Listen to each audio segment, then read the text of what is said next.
Welcome back to the Trending Communicator. I'm your host, Dan Nessel.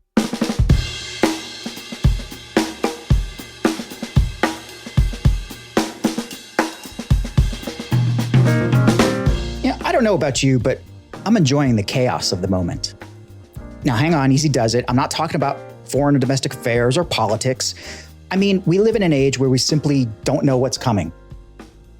Great for curious people. Is AI a miraculous technology, heralding an age of invention and innovation, improving our lives and livelihoods? Or is it the start of a dystopian Skynet Matrix horror show? Don't know. Is the rise of short video on TikTok and Instagram empowering creators and sparking a new age of entertainment? Or is it a brain-numbing psyop designed to undermine society? Don't know. Point is, it's all very exciting. And more than anything else, I'm incredibly curious about what's coming next. And that's an affliction I think I share with my guest today. A storyteller and a marketer, he's known for his ability to anticipate trends while delivering business results. He's built a business and a career as an expert in brand story, lead generation, advertising, and digital agency operations. And somehow he's found the time to be the CEO of the digital marketing agency Strategic E-Marketing, author of several books, including Authenticity, Marketing to Generation Z, The Social Media Edge, and Authentic Marketing in the Age of AI, speak at numerous conferences, host the popular Marketing in the Age of AI podcast, and produce a documentary film about fly fishing. And I'm sure there's a lot more because, he's a Renaissance man. So when you talk to a Renaissance man, you just honestly don't know where the conversation is going to go. But you know what? Let's get into the chaos of the day with my friend, the Renaissance man himself, Emanuel Rose. Well, Emanuel? Thanks for that, Daniel. I appreciate the nice intro. Oh, no, you got it. I mean, it's just fascinating to kind of explore the mystery that is Emanuel. And, I will just transparently tell our listeners here that, a few weeks ago, I had the pleasure of being on Emanuel's podcast. And by the time this releases, I'm not sure if that will be out yet. But, in the process of just like sitting and talking with Emanuel for about, an hour, I guess we spoke, it just became clear I need to talk more. We need to have a deeper conversation. We were touching on some fun stuff. We're kind of like-minded in terms of where we think AI is going, the kind of trends that we're looking at for the future. You're looking at it a little bit more from a marketing lens, but you're also into the communication space, which is why you're on the Trending Communicator. And, frankly, we're both Gen Xers. And I'm going to put that out there because I'm sure that's going to pop up in the conversation because that's sort of what we talked about a little bit is this crazy, lack of adoption among Gen Xers or kind of relative lack of adoption among Gen Xers for AI and things like this. But anyway, I wax too much and too often. Emanuel, it is great to see you. And is there anything I missed in the intro that you'd like to kind of bring up here before we get going? That was good. The mystery is that I also have a book series that's a children's book series that's goodness gracious based on values clarification and natural history. Are you also a champion martial artist? No, not that. But a yacht racer. maybe soon. I'm not sure. That's not that interesting to me. I follow the rabbit holes, and that's kind of what I think is the joy of being a human. And we have access to so much information now. We can learn anything we want, and the secret is to stay curious. I 100% agree. And, you mentioned something there about, just jumping down rabbit holes. There's this kind of, let's say, preconceived notion or kind of misunderstanding, I think, across the so-called professional set that rabbit hole equates to wasting time. Right. And to a degree, if you have a job to do and you're going down these holes that have absolutely nothing to do with your job, sure, because you're on somebody else's payroll, someone else is paying you free. But you said that you're going down rabbit holes, but you're actually following them through to the Warren to where they're complete. So, what are the rabbit holes you're looking at now? And what is on your mind these days? Maybe that's a great place to start because frankly, we can go anywhere. And we could, I know that you're doing a lot with AI, with automation. What are the things that are on your mind now that we as communicators and as marketers really should be paying attention to? Well, I think, the really cool part of AI that we're starting to see is the rise of agents and agentic activity from AI, right? We're actually able to very simply build automations, which maybe not as really AI, but at least we're able to connect things via Zap and via Make and some of these kind of activities. But then we also have now the Anthropic Model Context Protocol, the MCP. And this is a standardization of how applications can provide context and link up with the LLMs. And it's really the beginning of agentic activity at kind of what I consider a retail level. Like I'm a technology enthusiast, but I don't write any code, right? Me too. I have to have retail level. And yeah.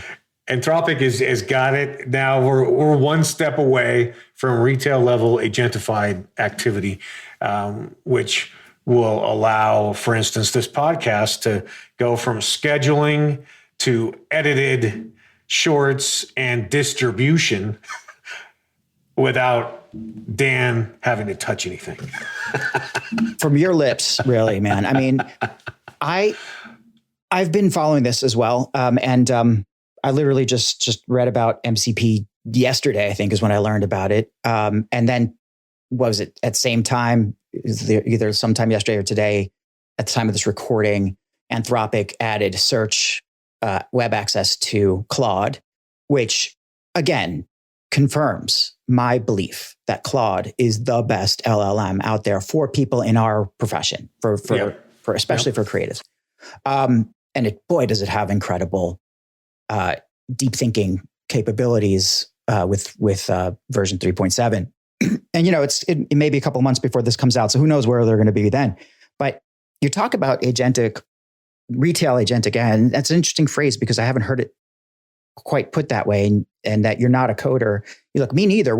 That's again one of those areas where we kind of are running in the same pack where I don't know anything about code, and this whole thing now about vibe coding is fascinating because it means basically we can code, right? And I had my first experience with automation. Been avoiding it for a long time because it's like, frankly, could be drudgery. But I had my first experience with it a couple weeks ago. I spent hours and hours and hours just trying to work out one small step in a process because there was code involved, and I didn't know how to do the code. So I was using AI to help me write the code, but AI wasn't getting the code right. So then, this is not an exaggeration. After 4.5 hours on one line of code, I started to yell at the AI. It was ChatGPT. I started yelling at it. Wait, you're going back and making the same mistakes you did before. Even I know that now. After 3 hours, I started to recognize the code. And then it dawned on me, wait a second, there's like 14 different models of AI that I can choose from. Sure. Yeah. So I just switched it up to one of the other models, and then like 2 tries and it got the code right. I love saved it. Me, if I'd had known that, I would have saved 3.5 hours, but I learned a lot. For sure. And I think that's where we are now. Like, when things become this kind of retail agentic AI, even that level of persistence won't necessarily be kind of benefit to anyone. But, what do you think this is? So you said it's going to I could theoretically, if it's me, from start to finish, record the podcast and then have it all done, edited, everything, touch of a button, right? Done. Yeah. Right. This is I think it's the thing that a lot of people are afraid of in our world, because by cutting out so many tasks, it makes you feel like you don't have as much to contribute. And I would argue that it actually frees you up to do more. But what's your thoughts on this, and what are you seeing? Well, for this, I tend to get more philosophical about it in terms of human consciousness and why we're incarnated, right? Our job is not to click buttons any more than it is to swing a hoe, right? So we have to get out of our Cartesian framework. Rene Descartes this I think, therefore I am framework and say, well, if my primary job duties, which have and over the course of our careers have taken us 40 to 70 hours a week, if I can shrink those primary job duties down to 15 or 20 hours a week, well, that's a beautiful thing. If I can maintain the same level of income, I have now freed up a majority of my life to explore what it is to be a human, to spend time with my friends, my family, to do creative acts like learn how to play a lute because I want to play music from the Renaissance. whatever the thing is, right? I want to write a book about the history of chucker in Oregon, the state of Oregon. Whatever the little rabbit hole is, so the challenge always with this type of technology is that as humans and in this over-rationalized thinking process is that we just want to do more so we can buy more and consume more. And if that's the way that it goes, then we've lost the plot in my estimation.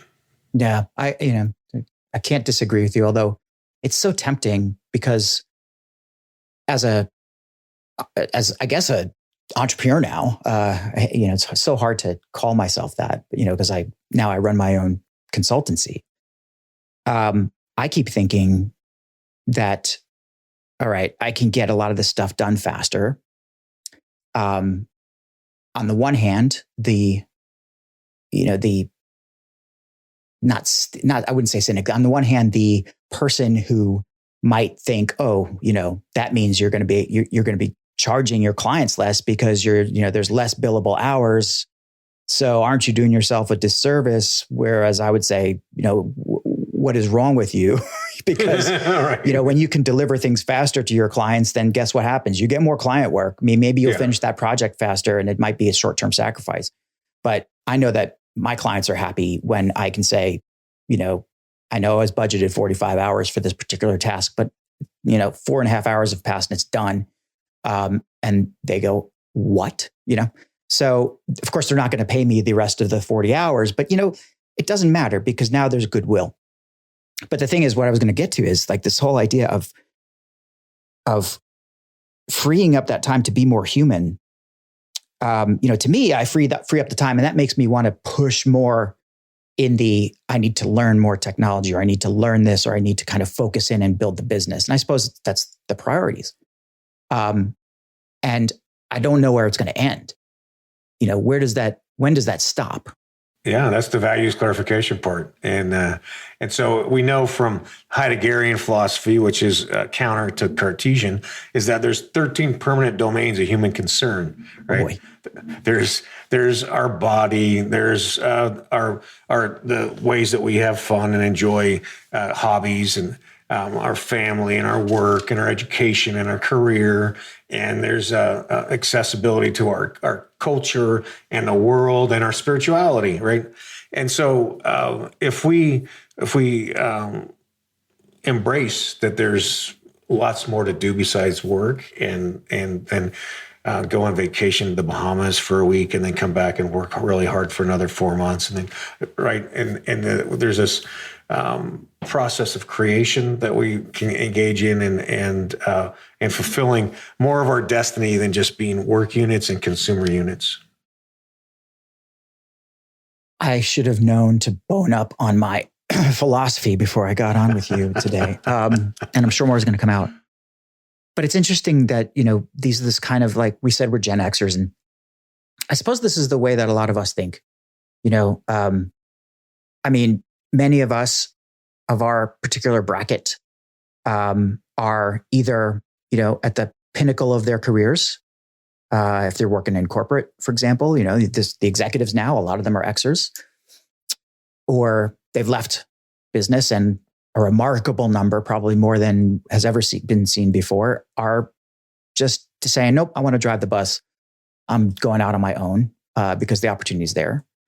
But that values proposition, or that kind of the values limitation, or what did you call it? The values. Clarification. Values clarification. Thank you very much. Yeah. That values clarification, I think, is not consistent across the boards, right?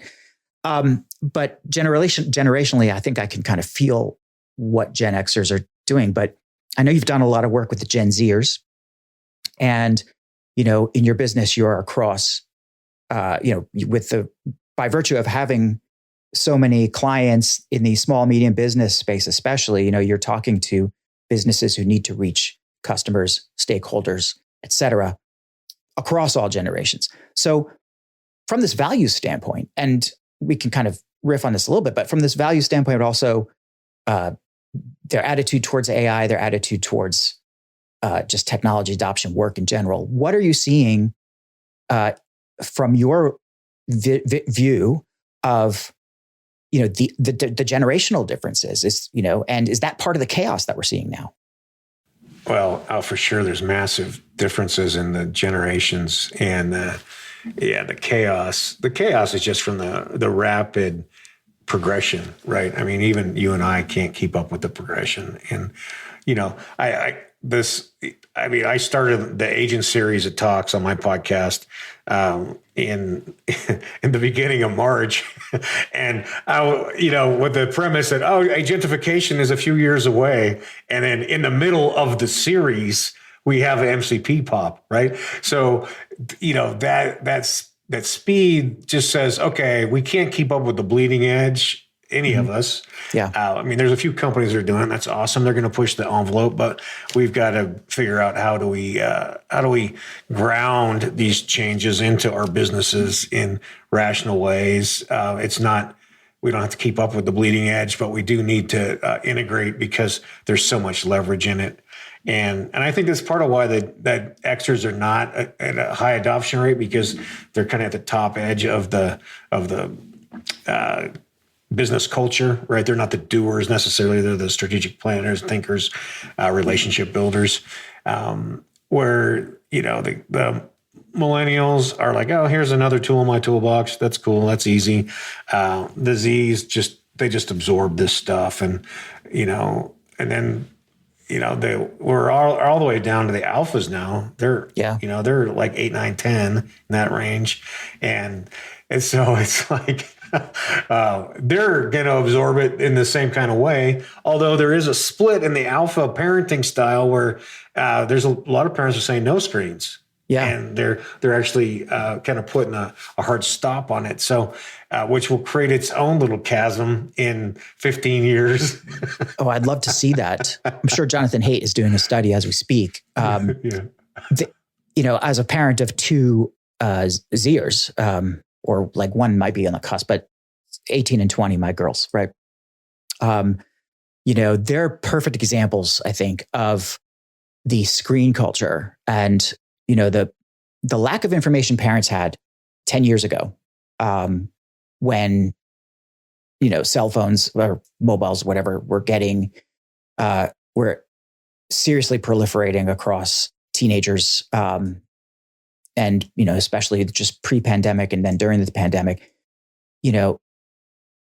you're stuck as a parent in between, like, okay, do you prevent your child from being part of the social fabric by restricting their screen time? Or do you say, you know what, I'm going to harden them up, this is the right thing to do. We are going to prevent them from using the screen. They're going to be upset with us, but it'll be worth it in the long run. I was not strong enough for that latter choice. I will tell you that. Right. And most parents aren't. Now, it seems, though, that these Zers, a lot of them are just like taking it on themselves to say, I need to go out and touch grass.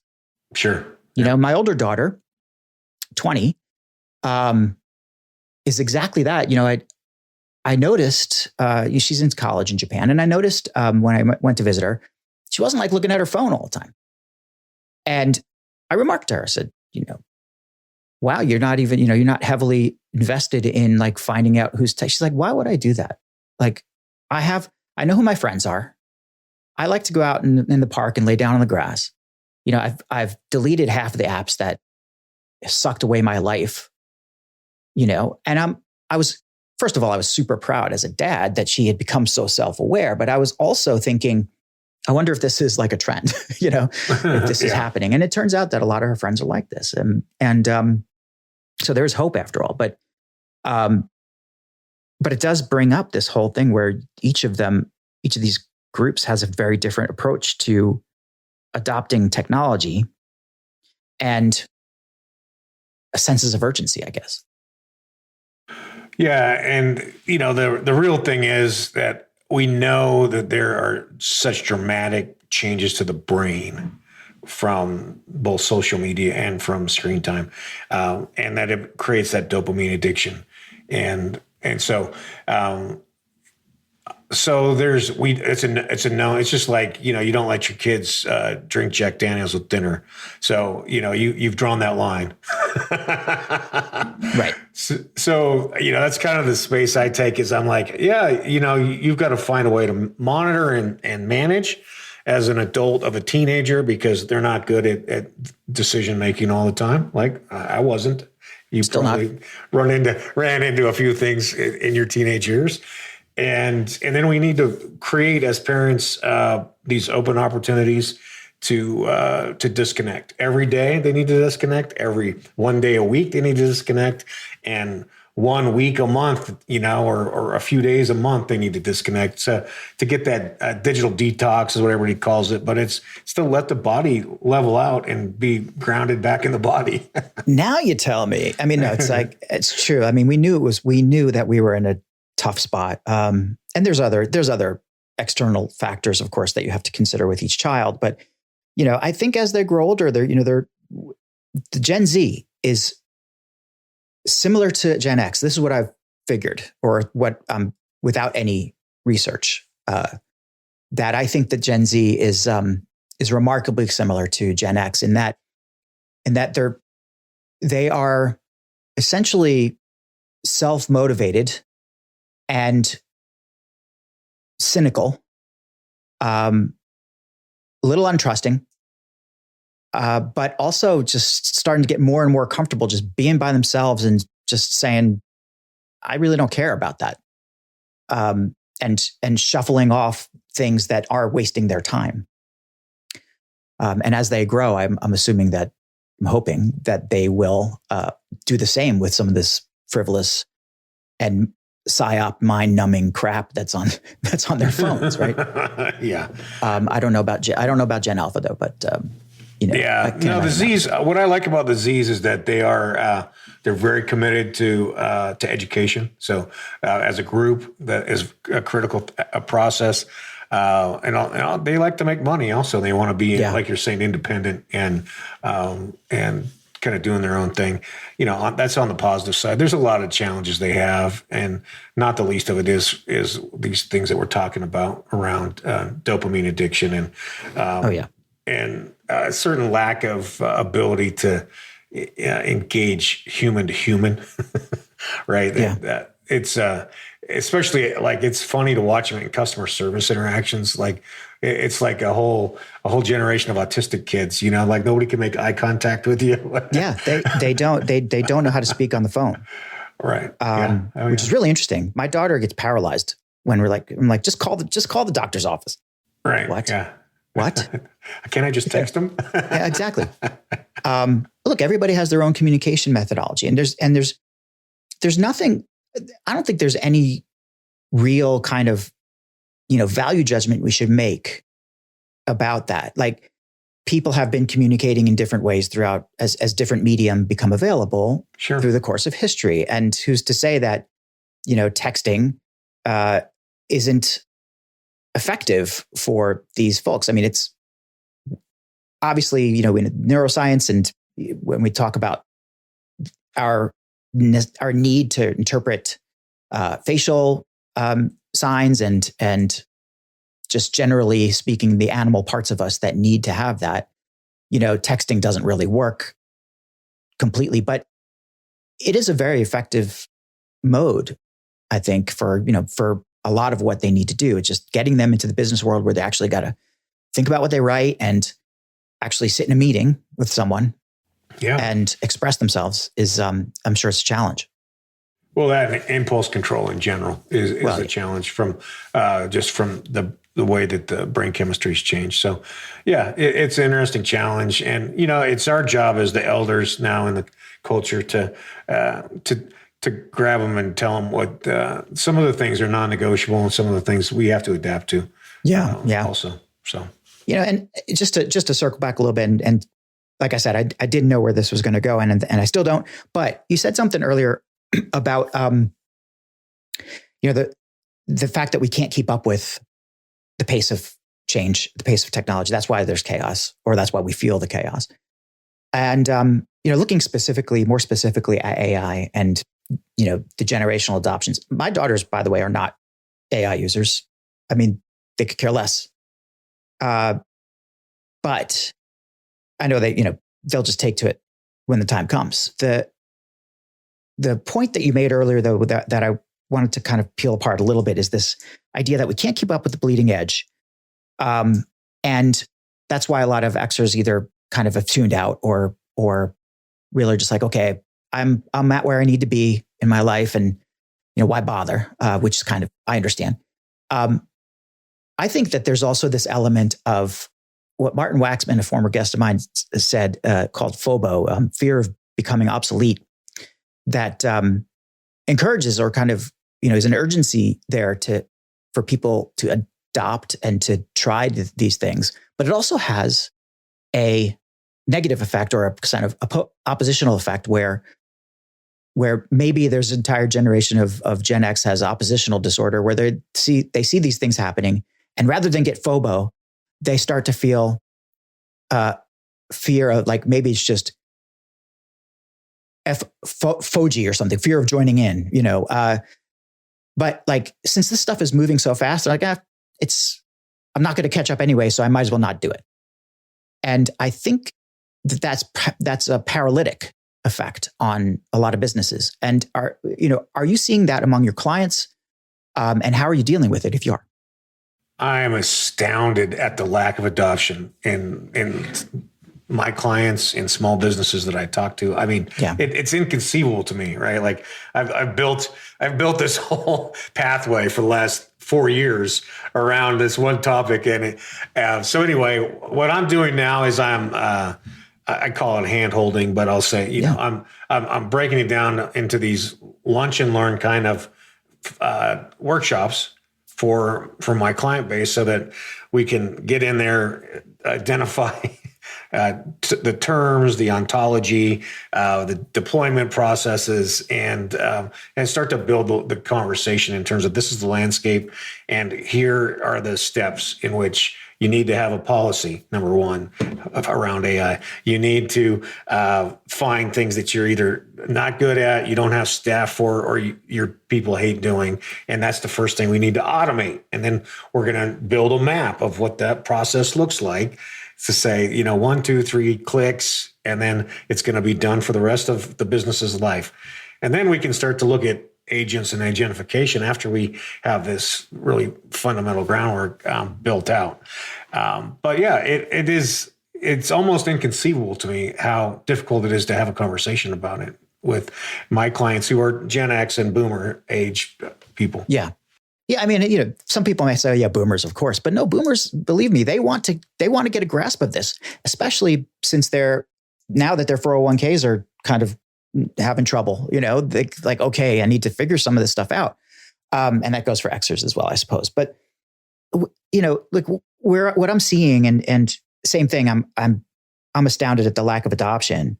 What I'm seeing is like this thinking that, oh gosh, I have to get the policy. I've got to get these things in order. Sure. Especially if you're a larger corporation and I would almost venture to guess that any of the Fortune 500 or the publicly listed companies already kind of have a lot of that in place, or at least in the process, right? They at least have a committee that's working on it. They have a committee, or they have something, or they're the wrong thing in place, but they've got something. Yeah.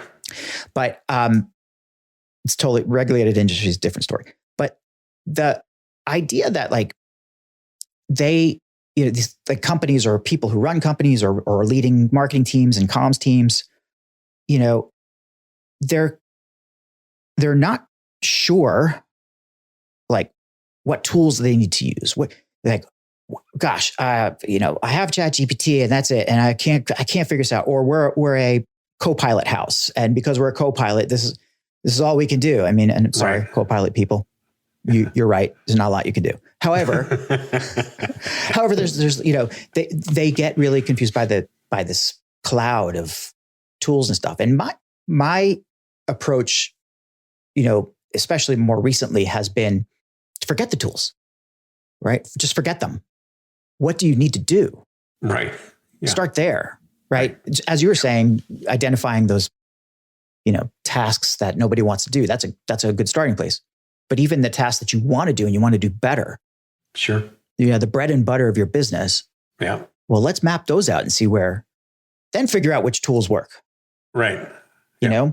And then they say, well, I mean, investing in those now, then we're going to have to change those in a couple of months. I'm like, well, it's essentially $20 a month per user. Like, we're not talking about an SAP implementation. Right. Yeah, exactly. So yes, there's cost. But if you're a small business, there's almost no cost. It's very low. And once you map it out, understand the process, then plugging in a different LLM or a different piece of software is not a big deal. So it's all the hard work's been done. Yeah, it's just like it's important that I think it's just important people understand that, they just don't have to do it all. And it's a mindset thing as well, as much as it is an actual technical or infrastructure thing. Yeah, well, I agree. Well, humans live in narratives, and so the narrative of either I'm on the cutting edge or I'm out of it, is kind of where we're very Cartesian and black and white about how we think of these things. Either I'm in it or I'm out of it, or I'm missing out and I feel bad about it. Well, it's not a feeling thing. It's just a function of business. And you're looking at leverage of 10 to 100 times time savings on some of these easily. things. Yeah. So, where I can take 2 days worth of strategic planning, run it through Otter, come up with an executive summary and a list of action items.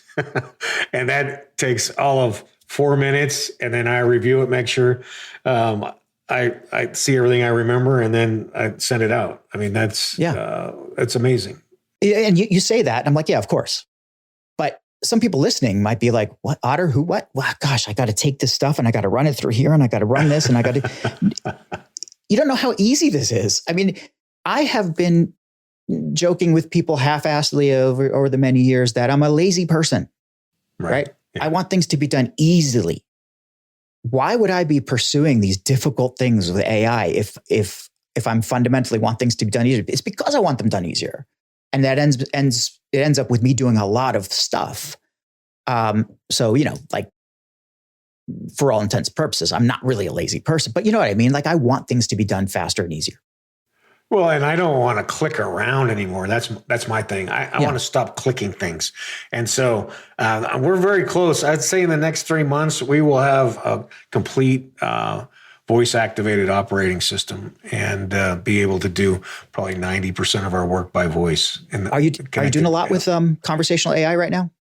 Yeah, I have a good development team that I'm working with, and for instance, we have or just wrapping up a product that does accounts receivable phone calls, because that's something that nobody likes doing, right? The humans don't like doing it.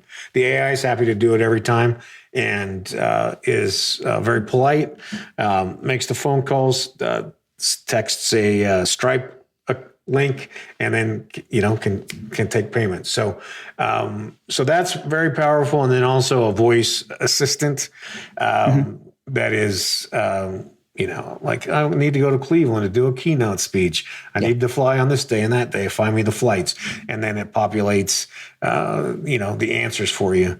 There's also this really amazing tool called Boardy, BOARDY.ai.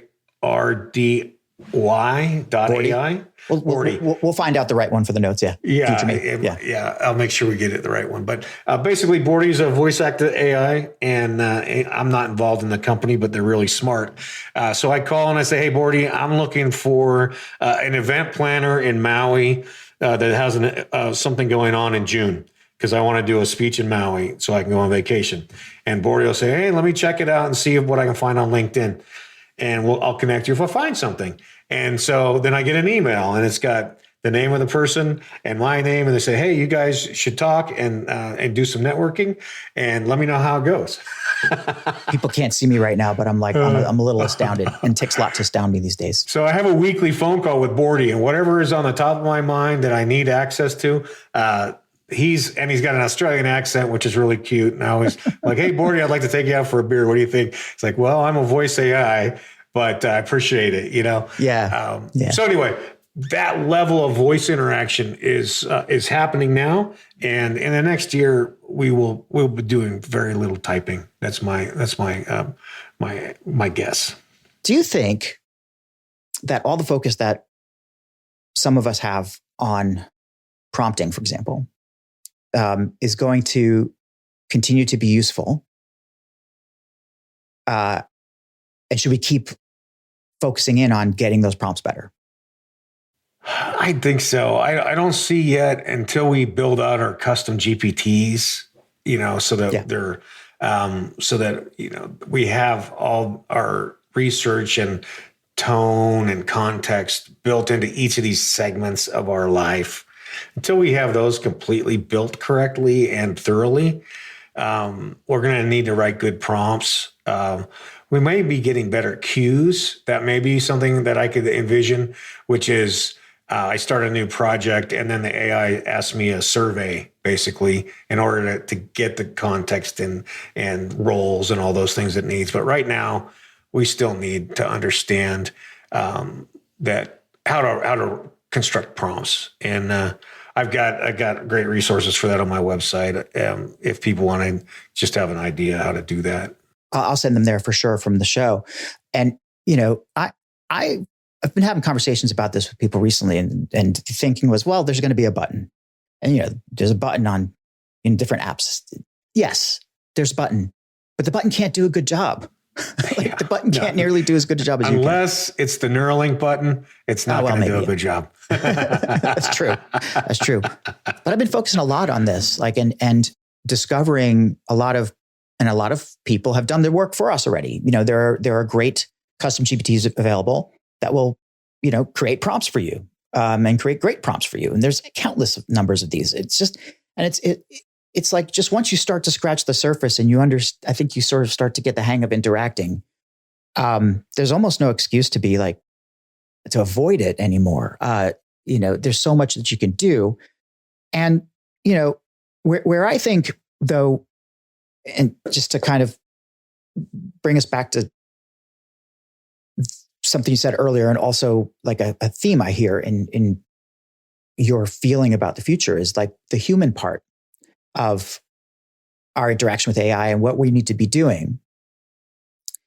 I think it comes down to storytelling, and AI can tell a story. You give it a framework, right? Say, hey, I want you to follow this framework. But is there that innate capability? There isn't yet, to outpace humans or outdo humans in this idea of storytelling, whether it's creative storytelling or brand storytelling.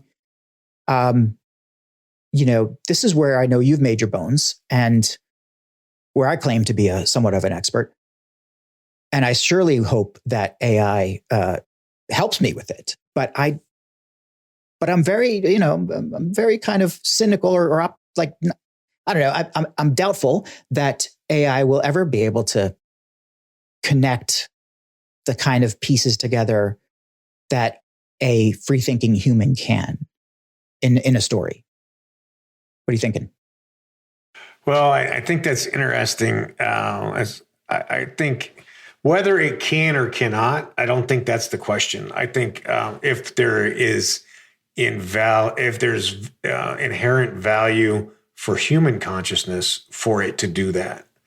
So yeah, can we put in the Tolkien novels and Carl Jung and put that into a custom GPT and give it context as as a writer who would bring up archetypal themes and tell a new story about a space odyssey based on the Viking mythology, right? Like I could write a beautiful story about that, right? Does that trigger, would it be able to trigger the same emotions and visualization and consciousness? Does it spark consciousness? If it does, then it's valuable. If it doesn't, then, that's kind of where I land. It's like, it probably could. It could probably write an amazing story with the correct documents in it. I think it would take a good storyteller to help it make a good story. Well, I think so too. I think the human in the loop is the critical part of this. And it's kind of like, could I have my video doppelganger do all my Zoom calls for me? Well, yeah, I can do that now. There's great technology for that. I draw the line there. That's not interesting to me. I'm in charge of me and my likeness and my relationships. And so that's just where I draw the line, because that's what my values are. I'm not comfortable either with Avatar Dan being on a Zoom call or something, unless he's with me, in which case it's fun. Yeah, right. Yeah. Which Dan are we talking to? We're talking this one. Yeah. And I literally just started playing with that like within the last few days. This idea of building my own avatar, like as if one of me isn't enough. It's more for fun right now. Just, it's a kind of gimmick, but it's an indicator of the future. You're going to have a whole team of avatars around who are being managed by an agent. And then the question is our role in this. And our role, of course, is to create that whole thing and to manage the agent, right? Do we become, here's a philosophical one for you. Do we become their creator? Like they're kind of, if they start to get this kind of to this level of AGI or something, do they then think, oh my, we have a creator or we have creators? Like, do we need to elevate them or do we need to ignore them? Or is that even a factor? I don't know. Yeah, well, I think we are in a spot, and we're not that far away from having we know we have robots. We know that we write the software that the robots run on, and we know that the software is written by people with a certain desire to create reality. So yeah. We're going to be dealing with that in our lifetime. We're not going to die before we have to deal with malicious AI. Oh, it's already there. I mean, there's anytime there's a technology, there's malicious actors. Yeah. And I've heard enough from people who always talk about only the malicious stuff. You keep forgetting that there's two sides to the battle, and what's being developed on that side. I was thinking though, as a communicator, and storytelling being our core. I think writing, storytelling, these kinds of things being our core skill set gives people who are in comms and in brand storytelling and the creative world actually a kind of hidden advantage when it comes to adapting to the new AI world. And I kind of base my whole future on it, actually. And it's not like I don't feel like I'm placing a bet. I feel like this is enabling me to do so much that I always wanted to do, and I'm going to have to reel it back at some point. But I'm curious to know, in the in the advertising, marketing, communications world that you live in, is is that core skill set for people going to remain the same? Like, is it going to be more of that, like the storyteller becomes the more sought after employee, for example? I mean, it's hard to tell. I've had a lot of opinions about it on the show, but curious to hear yours. Yeah, I mean, I think the fundamentals of being able to trigger emotion and understanding how to create problem, solution, agitation, call to action. how to identify, the AI can do all that stuff, and it'll continue to get better and better and better, and building ICPs and the psychological need and all those things. But we still need to be able to replicate our human stories and tell them to people to trigger them into action. The human spark still is going to differentiate brands, messages, ads, books, podcasts. I mean, we could do this whole podcast on just with a 3-word prompt, right? And put it in a notebook and it'll build a podcast for us. That's true. But it doesn't have the same depth and fabric and feel that you and I talking have. I mean, I'm a huge fan of Notebook LM. You mentioned that. And, that actually makes me think of another, I think, area where people who are working, either themselves creators as individuals or who are working in companies that have a lot of content on their hands, right now, depends on where you're at, but right now, a lot of that content is probably not being indexed or part of the AI universe. So by definition, if you start to look at that content, what you already have, what's already in your bank, so to speak, as a new source for new content, you're almost guaranteed originality based on what you've already done. Yeah. And that's a kind of leap of imagination, I think, for a lot of people. Is like, wait a second, I'm sitting on content that I can reuse and repurpose, regardless of what Gary Vee says, squeeze the juice out of everything. Just like that content bank, those legacy pieces that you've got is a goldmine. And AI is your kind of key to unlock it, I would think.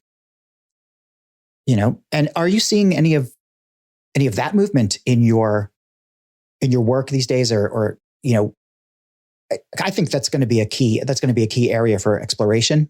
Yeah. Moving forward.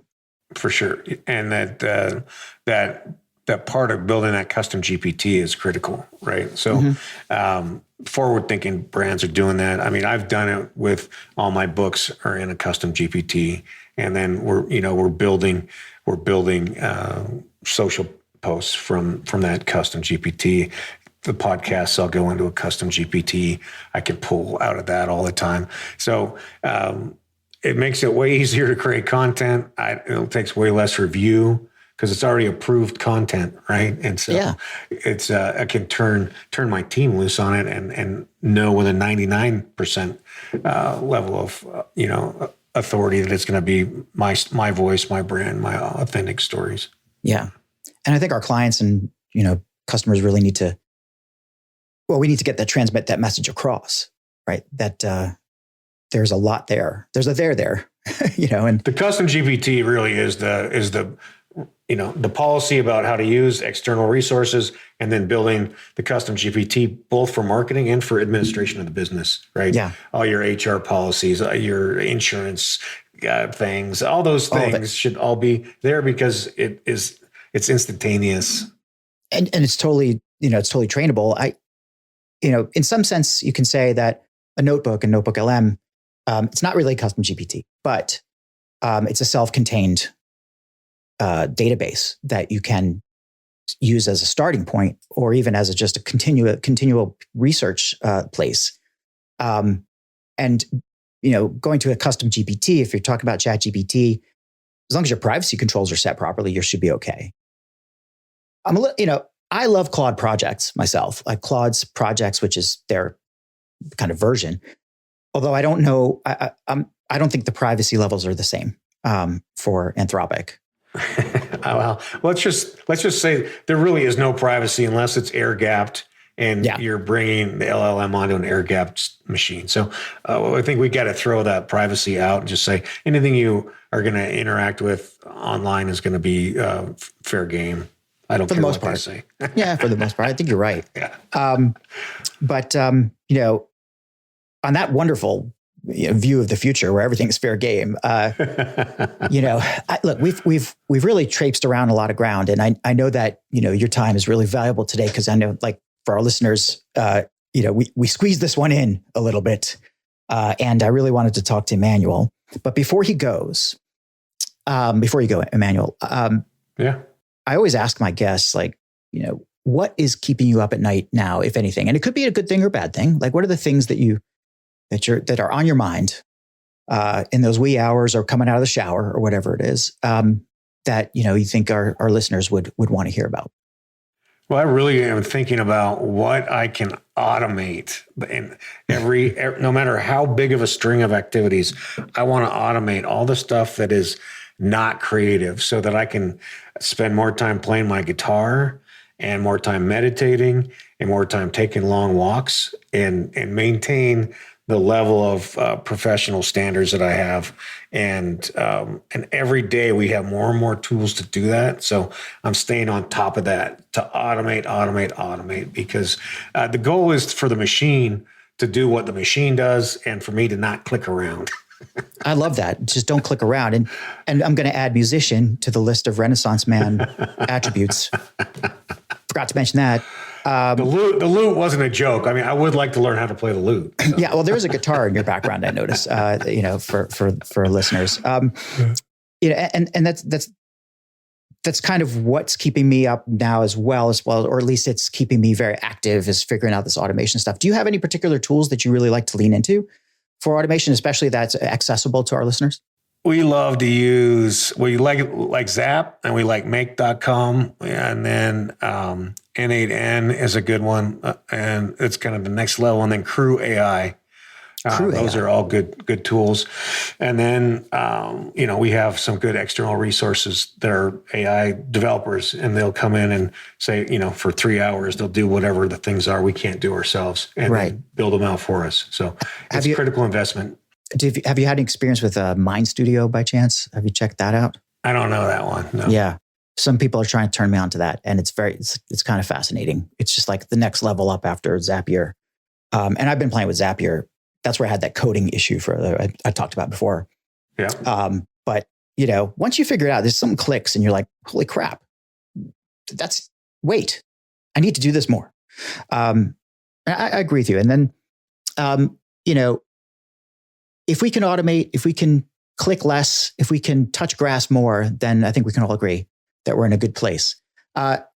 Emanuel, any final words of wisdom for our listeners? And can you tell everybody where we can find you apart from emanuelrose.com and strategy marketing? Yeah, well, final word is embrace this change and use the time to spend with your family and your friends. And you can find me at Strategic E-Marketing. You can find me on LinkedIn, Instagram at strategic_E. And love to have a conversation for sure. It's been good. I appreciate your time today. Thanks for having me on, Daniel. My pleasure, Emanuel, and everybody. You'll see Emanuel's books in the show notes, as well as how to reach him. Again, Emanuel Rose. Pleasure to be in your presence for the last hour. Thanks so much. Thank you.